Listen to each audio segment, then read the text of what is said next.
बघा बाई, आलं ना आमच्या दुकानावर लाकडवाले बाबा आले ना बघा, लाकडवाले 2 बाबा. मग सकाळी उठलो, मग गेलो मार्केटला. मग नंतर घेतला पोपट मासा, त्यानंतर घेतली सुरमई, मग त्यानंतर घेतला कुप्पा. मग नंतर आलो शॉप. मग गाडीत उतरलो बघा टोल मासा, मग नंतर बघा नारबा, मग बघा चांदी बघा. मग ते काकी आल्या, काकीनं दिली सुरमई कापून 1 किलो. मग नंतर दिला ते बघा बोईट मासा. नंतर आलं बघा हे आलं बघा कवट्या माकडं आली बघा. हे कुठून आलेलं काय माहिती, पूर्ण मार्केट. दुसरं काका आलं, मग त्यांना दिली करली कापून. तर बघा करली किती भारी आहे बघा, 1 नंबर पीस आहे. ते बघा तुम्ही, 1 नंबर कटिंग केली बघा मम्मीने, 1 नंबर एकदम फ्रेश करली होती.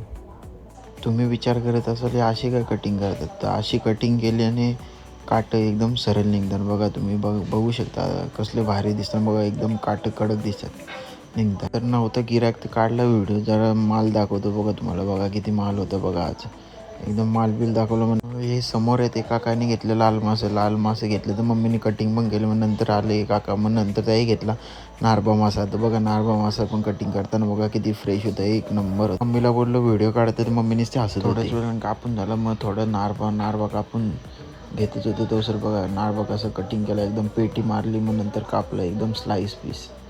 त्यानंतर आणलेला मग पाकडच्या पण शेडी करून घेतली. मग नंतर कापला पोपट मासा मग डोका कापला. त्यानंतर मम्मीने घेतला पोपट मासा कापायला बघा. पोपट मासा घेतला, ते काका बोलला अर्धेच पाहिजे मला डोका, तर अर्धा त्यांना दिला.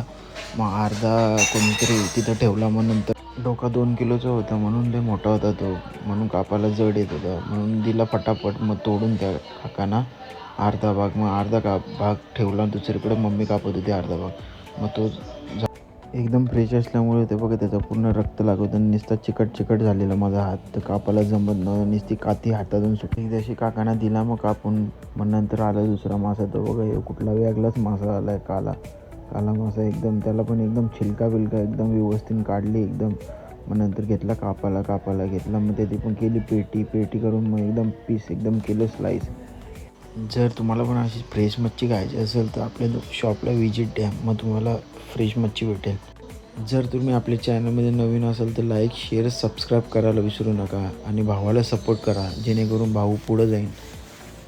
आणि कमेंट करायला पण विसरू नका. चला मग भेटू नेक्स्ट ब्लॉगमध्ये.